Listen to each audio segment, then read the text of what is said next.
অনুদ্বেগকরম বাক্যম, কাউকে কখনো কঠিনভাবে কিচ্ছু বলতেন না, একটুও আঘাত দিতেন না। উদ্বেগ সৃষ্টি করা, কিছু কিছু লোকের স্বভাব আছে উদ্বেগ সৃষ্টি করে দেওয়া, তাতে মানুষে একেবারে খুব ভয় পেয়ে যায়, খুব সমস্যার সৃষ্টি হয়। ভীষণ মুশকিল উদ্বেগ যেন সৃষ্টি করা। মা কখনো কাউকে কিচ্ছুটি করতেন না, একেবারে না। এমন একটা কথাও বলতেন না যে তার মনের মধ্যে, একটি মহিলা ছিল, সে তপস্যা করত যে মানে কৃষ্ণ তার স্বামী এরকম ভাবে, তো শ্রীরামকৃষ্ণকে তার মনে হয়েছিল ওইভাবে কর, কিন্তু ঠাকুরের তো সন্তান ভাব, প্রত্যেকটা নারীতে সন্তান ভাব, এরাও একজন উল্টো হয়ে গেছে। ও ঠাকুরের কাছে গেলে ঠাকুরের ভীষণ আঘাত লাগতো। আর আমাদের তো হচ্ছে অ্যাডজাস্ট করা যায়, ঠিক আছে ঠিক আছে যা করছে, কিন্তু ঠাকুরের তো তা না, সাধনার ক্ষেত্রে ঠাকুর একেবারে ভীষণভাবে, তো উনি গেলে উনি প্রচণ্ড আঘাত পেতেন, মানসিকভাবে বিরক্ত হতেন, একদম তুচ্ছ তাচ্ছিল্য করে সেই মহিলাটিকে বার করে দিচ্ছেন। মা ওখান থেকে ঘর থেকে বলছে না, ওই মেয়েটিকে ডেকে নিয়ে এসো তো, আর দেখো দেখি ও কেন ঠাকুরের কাছে গেল, আমার কাছে আসতে পারতো, আর যা ও গেছে, তো ওইভাবে কেউ ওকে বলে? মা ঠাকুরকে বলছেন, ঠাকুর সম্পর্কে। তো এই হচ্ছে অনুদ্বেগকরম বাক্যম, কাউকে মনে আঘাত দিয়ে কথা না বলা। বলতেন যে কারো যদি খোঁড়া হয়ে গেছে, একটু আঘাত পায়ে, তো তখন বলতেন তোমার পাটা এরকম মুড়ে গেল কি করে, কখনো এরকম ভাবে খোঁড়া বলতে নেই, কখনো কাউকে মনে আঘাত দিতে নেই। আমরা বাক্য দিয়ে অনেককে আঘাত দিয়ে ফেলি, কষ্ট দিয়ে ফেলি, বুঝতে পারছি যে ওই শব্দটা ওর কষ্ট হবে, তবু বলি।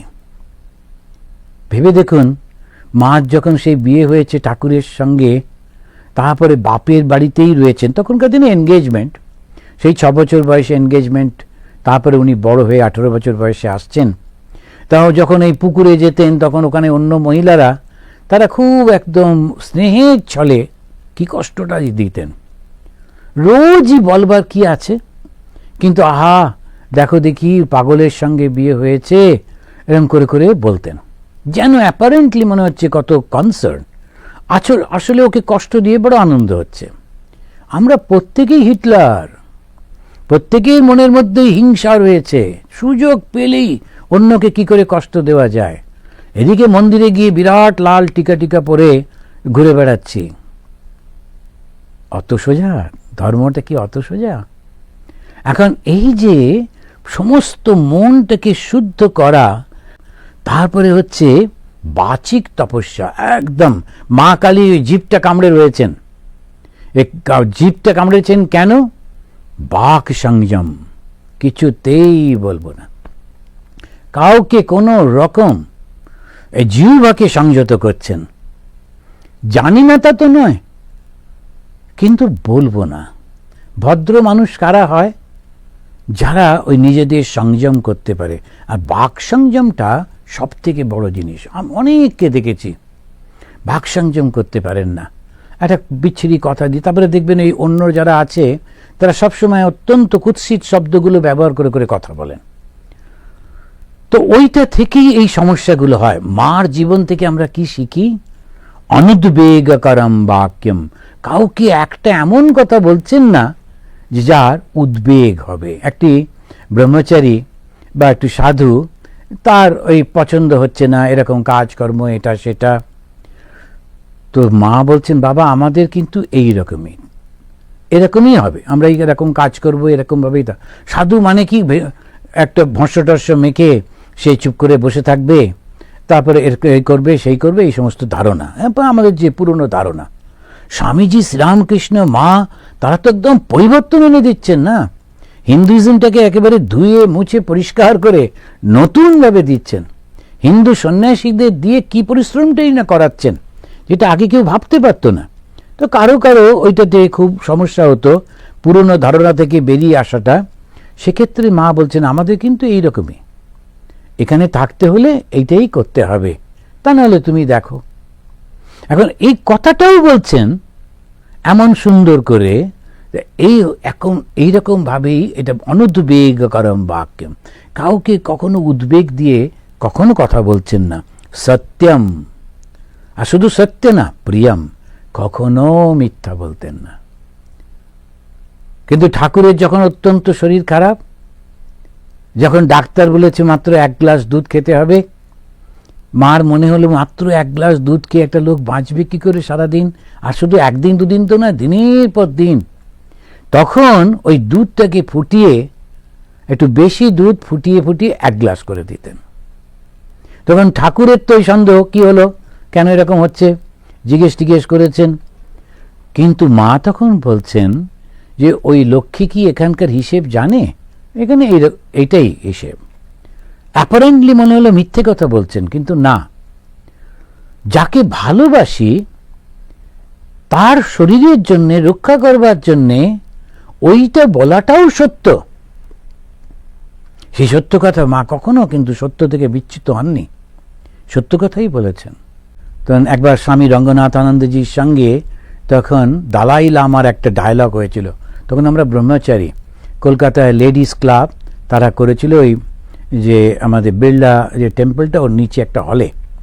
তো আমরা গেছিলাম, একদিকে দালাই লামা, একদিকে স্বামীজি, আর অনেক সব মংসরা নানসরা এসছেন আমাদের বুদ্ধিস্ট, আমরাও অনেকে গেছি, দুটো দলে। তো যিনি জিজ্ঞেস করছিলেন তিনি একটা প্রশ্ন করলেন হঠাৎ করে দালাই লামাকে, তখন উনি অতটা ইংলিশ জানতেন না, অত্যন্ত সরল মানুষ। তো ওকে পাঠ করে বলেছেন যে, ইংলিশে জিজ্ঞেস করলেন, আপনারা কি মিথ্যে কথা বলেন? সাধারণত সামনেই একটি সাধু বসেছিলেন, তিনি ওইটা শুনে উনি ওই ভাষাতে, ওদের ভাষাতে ট্রান্সলেট করছিলেন, তারপরে আবার নিজে আবার ওনার কাছ থেকে শুনে ইংলিশ বলছিলেন। এই প্রশ্নটাতে দালাই লামা কি বুঝলেন, খুব খুশি হয়ে বললেন ইয়েস, আর ব্যাস হই পড়ে গেল। আমরা ভাবলাম যাক, এবারে রঙ্গনাথনজি মহারাজের অনেক অ্যাপ্রিসিয়েশন হবে, কেননা সাধুরা তো মিথ্যে কথা বলে না, বলার কথা নয়। রঙ্গনাথানন্দজি সবাইকে অবাক করে দিয়ে বললেন ইয়েস। তো আমরা বললাম এ কি হলো, মহারাজও বলছেন। ও আবার চিৎকার করছিল, কিন্তু সঙ্গে সঙ্গে মহারাজ বললেন, I have not completed my answer, বলেই গল্পটা বলেছিলেন যে এক সাধু, সে তপস্যা করত এবং ছোট্ট কুটিয়া করে বসেছিল। সেই সময় একটি লোক এলো, সে লোকটি সারা গায়ে রক্ত, সে এসে সাধুকে বলল, আমি একটু লুকোতে চাই, আমাকে ডাকাতরা মেরে ফেলবে, বলে ও ডান দিকের রাস্তা দিয়ে ছুটে চলে গেল। ডাকাতরা এসে সাধুকে দেখলেন, সাধু কখনো মিথ্যে বলতেন না, সবাই জানতো। তা জিজ্ঞেস করলেন সাধুকে, তুমি কি এরকম একটা লোককে দেখেছ? বললেন হ্যাঁ। ও কোন দিকে গেল? নির্বিবাদে উনি বাঁ দিক দেখিয়ে দিলেন। লোকটি ডান দিকে গেছিল, উনি বাঁ দিক দেখালেন। এটা মিথ্যে হলো না সত্য হলো? মানুষকে রক্ষা করবার জন্যে, মানুষের কল্যাণের জন্যে এই মিথ্যাটাই সত্য। তো অনেক সময় আমরা বুঝতে পারি না। তো এইটাই হচ্ছে ওখানে বলতে উনি বলছেন অনুদ্বেগকরম বাক্যম সত্যম। মা সত্যি কথা বলেছিলেন, কোনোদিন মিথ্যে বলেননি, মিথ্যে বলতেই পারেন না। আর প্রিয়ম হিতাঞ্চ জাত, এমন করে বলতেন খুব ভালো লাগতো শুনতে।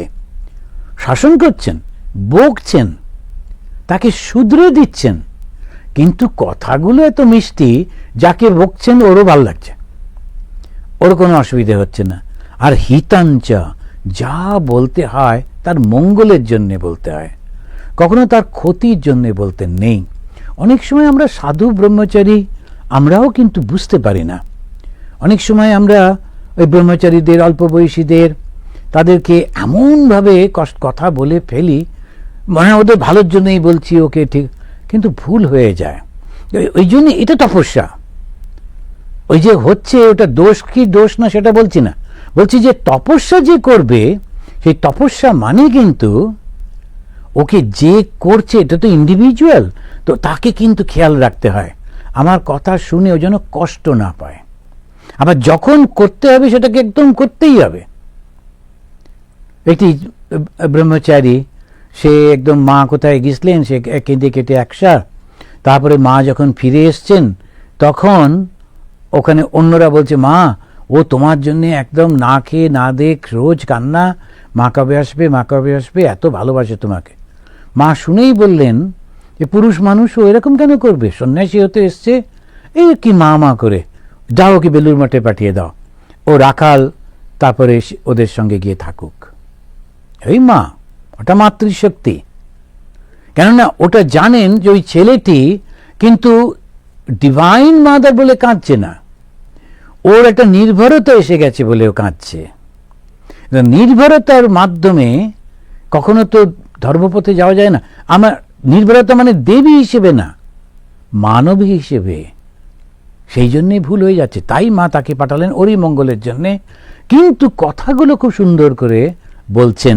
তো সেই জন্যে সত্যম প্রিয়ম হিতঞ্চ যৎ স্বাধ্যায় অভ্যাসনম চৈব, শাস্ত্র কথা শোনা এবং অভ্যাস করা। মা প্রচুর শুনতেন আর অভ্যাস তো করতেনই। যে শাস্ত্রের মূল কথাটা কি? মূল কথা হচ্ছে ব্রহ্ম সত্য, জগন মিথ্যা। এইটাই তো শাস্ত্রের কথা। লক্ষ লক্ষ শব্দে বিভিন্ন শাস্ত্রে বিভিন্ন ভাবে এটাই তো বলা হয়েছে। আর আছেটা কি? ঈশ্বরই সত্য আর তার সৃষ্টি জগৎটা কিন্তু মিথ্যা। মিথ্যা মানে কি? এটা চিরকাল থাকে না, তাই মিথ্যা। মিথ্যা শব্দটা এইভাবে মিনিংটা করতে হবে, এটা চিরকাল থাকে না। কিন্তু আমরা ধরে নিই যে এটা চিরকাল থাকবেই থাকবে, আমার জন্যে থাকবে। পাথর দিয়ে বাড়ি টাড়ি বানিয়ে একেবারে না, অন্যদের বাড়ি ভেঙে যাবে, আমার বাড়ি থাকবে, তুমিই থাকবে না, তারপর তোমার বাড়ি। কিন্তু ওই মানুষগুলো ওইভাবেই হয়, কিছুতে যতই শোনে হয় না।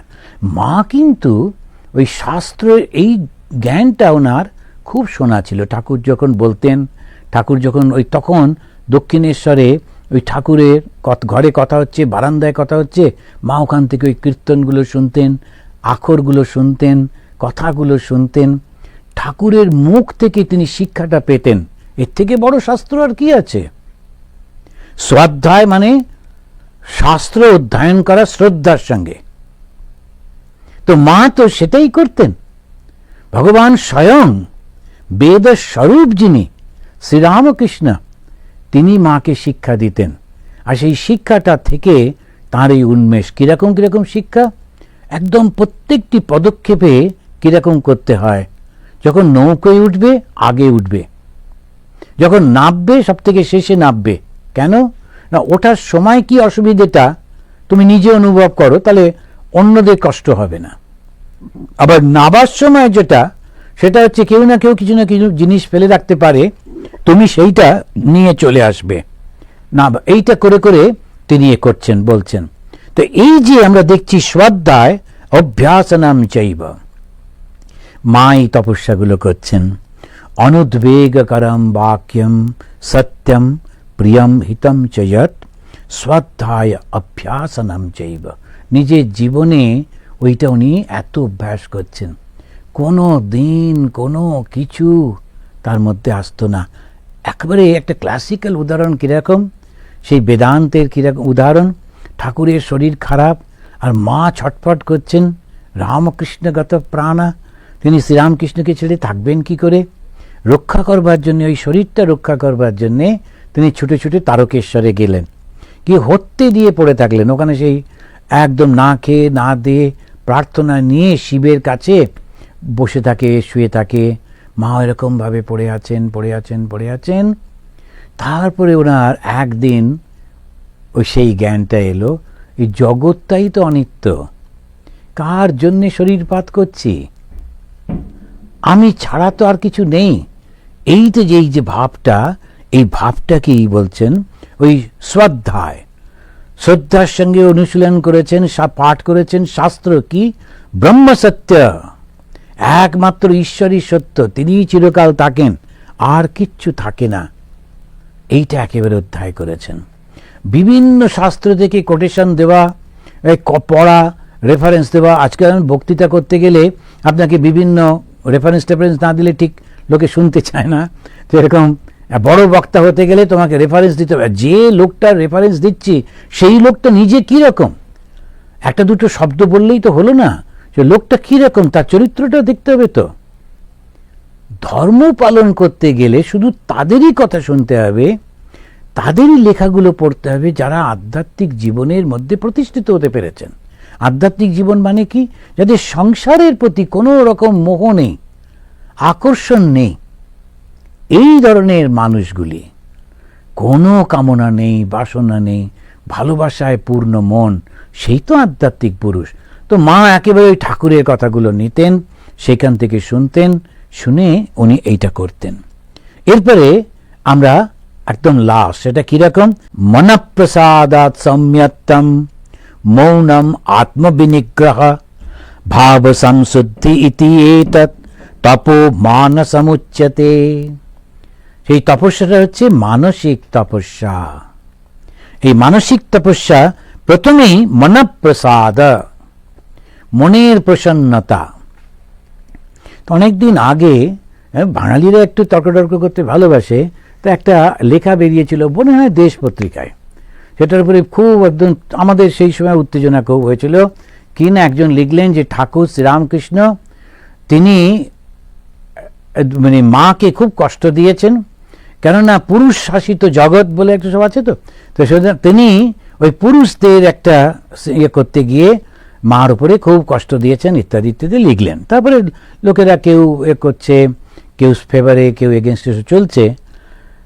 তো তখন আমার মনে হয়েছিল কিন্তু মা স্বয়ং বলছেন, যে সময়কার ঘটনাগুলো দিয়ে ভদ্রলোক বলছেন ঠাকুর মায়ের উপর অত্যাচার করেছিলেন, মাকে স্ত্রীর মর্যাদা ঠিকমতো দেননি, ভালো করে রাখেননি ইত্যাদি ইত্যাদি, মা বলছেন সেই সময়ে আমার মনের মধ্যে আনন্দের ঘট বসানো ছিল, মনঃপ্রসাদাৎ, মন শান্তিতে ভরেছিল। এখন যার মধ্যে কোনো কামনা নেই, তিনি ঈশ্বরীয় কথা, ঈশ্বরীয় প্রসঙ্গ, ঈশ্বরীয় সমস্ত কিছুর মধ্যে আনন্দ অনুভব করছেন। যখন তিনি মা কালীর জন্য ফুলের মালা বানাচ্ছেন, আর সেইটা দেখে ঠাকুর যখন খুশি হচ্ছেন, মনটা একদম আনন্দে ভরে যাচ্ছে তার। ঠাকুর ডেকে পাঠালেন, দেখে যাও কেমন সুন্দর মালা তুমি বানিয়েছিলে আর মাকে কেমন মানিয়েছে, দেখতে যাচ্ছেন। এই সব আনন্দ কি করে অন্য একটা মানুষ বুঝবে? তার কাছে গয়নাটাই হচ্ছে আনন্দ। ধনতেরাস, একজন ভদ্রলোক বলছিলেন, বলছে হ্যাঁ মহারাজ ঠিকই বলেছেন, ধনতেরাস করতে গিয়ে এই শব্দটা এসে গেল, আর আমাদের বাংলাদেশে ছিল না, কোত্থেকে এসে জুটল। কিন্তু যা হোক, কিন্তু কথাটা হচ্ছে মহিলাদের খুব আনন্দ এই সময় গিয়ে ওরা সোনার গয়না টয়না কেনে, কিন্তু আমরা তরাস মানে ভয়ে মরি, কারণ কত টাকা খরচা হবে কে জানে। তো সেই জন্যে ওই ধনতেরাস হচ্ছে। এখন যদি গয়না কিনে না দেওয়া হয়, যদি এই না করা হয়, তাহলে কষ্ট দেওয়া হচ্ছে। এ তো তোমার কনসেপশন, এ তোমার ধারণা। কিন্তু মায়ের আনন্দের লেভেলটা তুমি কিভাবে দেখবে? আমরা তপস্যা নিয়ে আলোচনা করছি। তপস্যা কিসের জন্যে? মঙ্গলের জন্যে। ওই যে তিনটে রকমের তপস্যা, সাত্ত্বিক, রাজসিক, তামসিক, আমরা রাজসিক তামসিকের মধ্যে যাচ্ছি না, সাত্ত্বিক। এই সাত্ত্বিক তপস্যাতে কি হবে? আমি যে স্বয়ং ঈশ্বর, এই পরিচয় হবে আমার, এই জ্ঞান হবে আমার, এই জন্ম মৃত্যু জরা ব্যাধি বারবার আসার, বারবার কষ্ট পাওয়া, এর থেকে মুক্ত হব আমি। সেই জন্য তো তপস্যা করছি। লক্ষ্যটা কি? ঈশ্বর লাভ। সেই লক্ষ্যর জন্যে শরীর, মন, বাক্য তিনটে একাগ্র করে চলেছি। আর উদাহরণ কোথায় পাবো? সত্যি কি এগুলো করা যায়? শাস্ত্রে তো লেখা রয়েছে, গীতাতে তো লেখা রয়েছে। মা, মায়ের জীবন থেকে আমরা দেখছি যে এই মনঃপ্রসাদাৎ সৌম্যত্তম। মা গঙ্গার ঘাটে একটু উপর দিকে বসে আছেন, বাগবাজারে, আর একজন একদম ওই জলের কাছাকাছি বসে চণ্ডী পাঠ করছে। যখন সে পড়ছে সৌম্য অসৌম্য তরাশৈষা সৌম্যভ্য অতি সুন্দরী, তখন ওই না মা জলের কাছে বসেছিলেন, আর ওই ভদ্রলোক ওপরে সিঁড়িতে বসে, যেহেতু মা একদম জলের কাছে বসে রয়েছেন, খুব আস্তে আস্তে অল্প করে এটা করছে, চণ্ডী পাঠ করছে। এই শব্দটা বলার সঙ্গে সঙ্গে মা পেছন ফিরে ঘুরে ওর দিকে তাকিয়ে প্রসন্ন দৃষ্টিতে। সৌম্য, ওই আনন্দে ভরে রয়েছেন, সর্বদা শান্ত, কোনো অশান্তি নেই। বাসনা থাকলে অশান্তি হয়, মনের মধ্যে ইচ্ছাগুলোই আমাদের অশান্তিতে ফেলে। যখন ইচ্ছাই নেই তো অশান্তি কিসের? সেজন্য মনঃপ্রসাদাৎ সম্যত্তম মৌনম আত্মবিনিগ্রহ। চুপ করে থাকতেন, বেশি কথা বলতেনই না।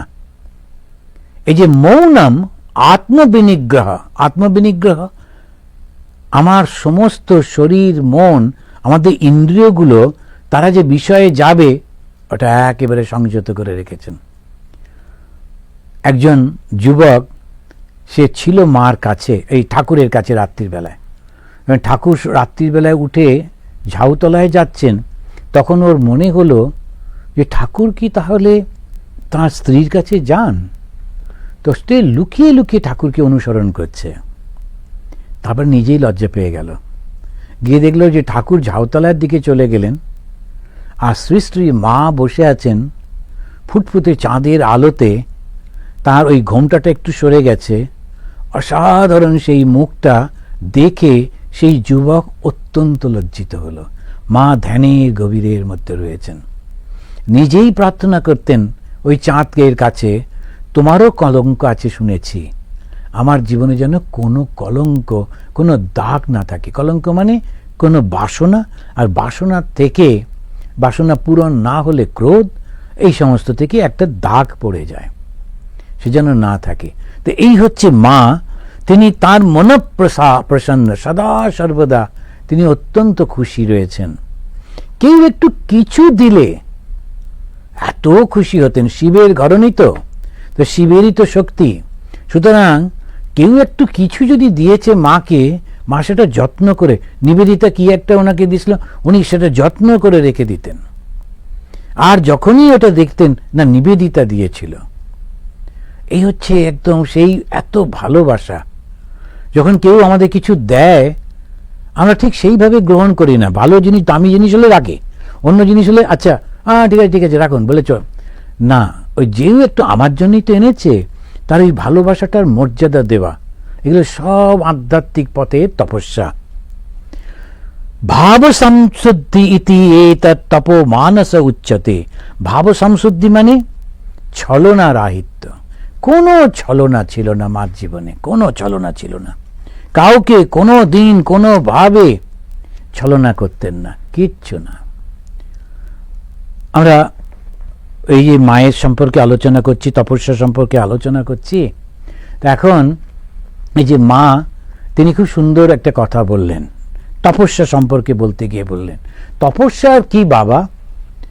যে কোনো প্রকারে মনটাকে ঠাকুরের চরণে রাখা, এর থেকে ভালো তপস্যার সংজ্ঞা পাওয়া যাবে না। এত ভালো ডেফিনেশন আর কিছু পাওয়া যাবে না। তপস্যাটা কি? এখন আমি যদি কোনো একটা বিষয় পাওয়ার জন্যে আমি তপস্যা করছি, সেটা অন্য জিনিস। কিন্তু যখন আধ্যাত্মিক উন্নতি করবার জন্যে, ঈশ্বর লাভের জন্যে, ব্রহ্ম জ্ঞানের জন্যে যখন আমি তপস্যা করছি, তখন কি? খুব পরিষ্কার, এই জগতের সঙ্গে আমার কোনো সম্পর্ক নেই, জগতের কোনো কিছু আমি চাই না। একটি ছেলে আমাকে জিজ্ঞেস করেছিল, মহারাজ আপনি আমেরিকায় থাকেন? যে হ্যাঁ। আচ্ছা যদি আমি জয়েন করি, আমি তো MA পাস করা এবং এই BEd টিএডও করেছি, তাহলে কি আমাকে আমেরিকায় পাঠাবে? তাই বললাম যাক, তুমি জয়েন করো না, কেননা তাতে খুব অসুবিধা হবে। এই কথাটা যদি আমাদের জনসেটি মা জানতে পারেন, কোনো দিন তোমাকে ওইসবে মা পাঠাবেন না। এখন সেইটাই হচ্ছে মনের মধ্যে থেকে একেবারে আমি কিচ্ছু চাই না, শুধু তোমাকে চাই। এইটা তো হচ্ছে লক্ষ্য। লক্ষ্য কি? ঠাকুর বলেছেন ঈশ্বর লাভই মনুষ্য জীবনের উদ্দেশ্য। ঈশ্বর লাভ করবার জন্য আমার পথ চলা। তো ঈশ্বরটা কি? জগৎ না, জগতের কোনো কিছুতে আমার মন থাকবে না, সেটাই তপস্যা। তো সেই জন্য মা বললেন তপস্যা আর কি বাবা? যে কোনো ভাবে মনটাকে ঈশ্বরের চরণে রাখ। ঈশ্বর চরণে রাখবো কি করে? ওই যে জপ করছি সারাক্ষণ, প্রার্থনা করছি সারাক্ষণ, যখন এই গুনগুন করে গান করছি, সেই সারাক্ষণ সারাক্ষণ এই মনের মধ্যে যেটাই করছি, ওটাই মজা ঠাট্টা করছি, ওটাও ঈশ্বরের চিন্তা করে। এই ঠাকুর মার সঙ্গে মজা করছেন, বলছেন ছেলে জন্মালে কি হবে? ওই যে কোমরে গয়না পরে নাচবে, তারপরে পটপট করে মরে যাবে, তখন আবার সেই কোমরটাই মাটিতে ফেলে কাঁদতে হবে। মা গুটগুট করে বলছেন সবগুলো কি মরে যাবে, একটা দুটো তো বাঁচবে। তো এইটা নিয়েও একটা মজা হচ্ছে। এখন এই যে সমস্ত মজাগুলোর মধ্যে ঠাকুর আর মায়ের এই যে মজাগুলো, আমরা মাঝে মাঝেই এই সাধুরা নিজেদের মধ্যে মজা করে যে মার তখন পা ভেঙে গেছে কাশীপুরে, তা ঠাকুর বলছেন একটা ঝুড়ি করে মাকে উপরে আনতে। তো মার সম্পর্কে নামটা বলছেন না, নাকে এটা ছোট্ট নলদ ছিল, তো দেখাচ্ছেন যে এইটা যে পরে থাকে ওকে ঝুড়ি করে উপরে নিয়ে। তো এইগুলো আমরা নিজেদের মধ্যে বলি আর মজা করে, আনন্দ হয়। মজাটাও ভগবান নির্ভর হবে, ঈশ্বরের সম্পর্কিত হবে সমস্ত কিছু। আনন্দগুলো তাই হবে যতটা সম্ভব। আর রক্ষা করো রামকৃষ্ণ রক্ষমাম রক্ষমাম রক্ষমাম, শুধু রক্ষা করো রক্ষা করো রক্ষা করো, চলতে ফিরতে উঠতে বসতে, তোইটা তপস্যা। জগতের দিকে মন যাচ্ছে আবার টেনে নিয়েছে ওইখানে রাখা, ওইটা তপস্যা। এটা সুন্দর কথা বললেন মা। তপস্যার কি বাবা?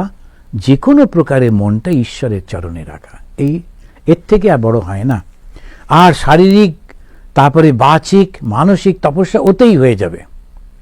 আরেকটা কথা বলে সেটা শেষ করি। তো মা বললেন, এই যে তোমরা ঠাকুরের কাজ করছো, এটা কি কম তপস্যা? ঠাকুরের কাজ করছো, এ কি তপস্যার চেয়ে কম হচ্ছে? ঠাকুরের কাজ করছো, আমরা যখন ঠাকুরের কাজ করি তখন কি আমরা মনে করি ঠাকুরের কাজ করছি? তবে ঠাকুরের কাজ হচ্ছে। কিন্তু যখন ওই কাজের সমালোচনা কেউ করলে তখন দারুণ রাগ হয়, ওকে আশ্রমে ঢুকতে দেবো না, তখন কিন্তু ওই মুশকিল হয়ে যাচ্ছে, ওটা ঠাকুরের কাজ হচ্ছে না। ঠাকুরের কাজ মানে এখন আমাকে পছন্দ করে না, কিন্তু ঠাকুরের কাছে এসে প্রণাম করে, আমার রাগ হচ্ছে, আমি এখানকার ইনচার্জ, ও কেন ওকে ঢুকতে দেবো না, এই ওকে ঢুকতে দিবি না ইত্যাদি, এলেই নিন্দামন্দ করা, ঠাকুরের কাজ হচ্ছে? ভাবতে হবে। ঠাকুরের কাছে দর্শন করতে আমাকে নিন্দামন্দ করুক, আমাকে পছন্দ করে না, জগতের সব লোক আমায় পছন্দ করবে, এরকম মাথার দিব্যি কে দিল? ওই তপস্যা। ঠাকুরের কাজ করব মানে ঠাকুর কিসে খুশি হন, কিসে খুশি হতেন ঠাকুর, ওইটা মাথায় রাখা।